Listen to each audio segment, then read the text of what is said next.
On s'est présenté avec Jean-Pierre. Voilà. Elle est transformée par le biais des volailles d'un circuit court, local, départemental. C'est où pour l'émission? D'accord. Certainement pas tout à l'heure. D'accord, pas tous avancer. Bon, qu'est-ce qu'on... La grippe aviaire est à nos portes, elle n'est pas présente sur le sol français à l'heure où je vous parle. Donc nous allons garder ces mesures tant qu'elle sera présente à nos portes.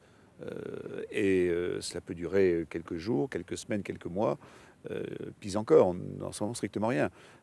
Donc nous sommes dans l'application du principe de précaution. Et je crois que les professionnels comprennent parfaitement que c'est leur intérêt vis-à-vis des consommateurs et qu'ils jouent le jeu. Ce n'est pas une affaire l'État d'un côté, la puissance publique et les éleveurs.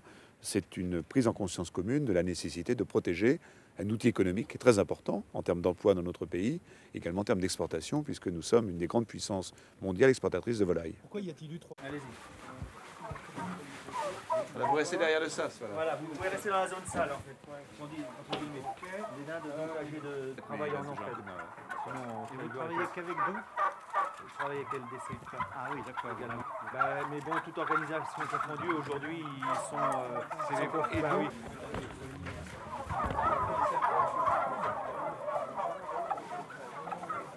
On va sortir peut-être les uns les autres. Oui, on est en train de le bouffer.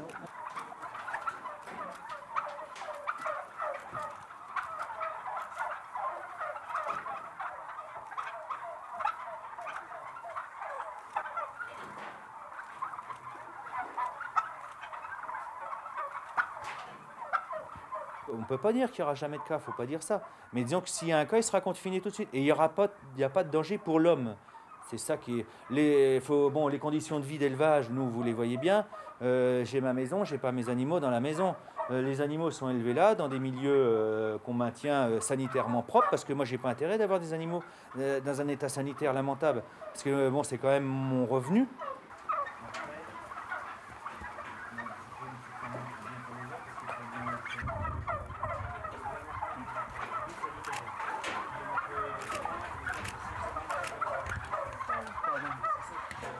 Il ne faut pas faire la relation, les problèmes qu'il y a sur l'Asie, même la Turquie, on n'est quand même pas dans les mêmes conditions d'élevage. Sincèrement, c'est malheureux pour ces gens-là qui sont décédés et leurs familles. Mais disons qu'on n'est pas du tout dans le même type de vie. Donc, à partir de ce moment-là, il y a déjà une barrière sanitaire qui se fait toute seule, parce qu'on n'est pas avec les animaux en contact direct.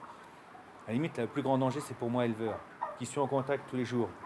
Mais bon, vu qu'il n'y a pas de contamination, volaille, homme, comme je prends des précautions sanitaires et qu'il n'y a pas d'influenza, donc j'ai rien à craindre. C'est un milieu enfermé, il y a un peu de poussière et je mets un masque pour me protéger de moi. Mais vous le mettez pas. Mais c'est pas, si on fait ça, les gens ils vont prendre peur.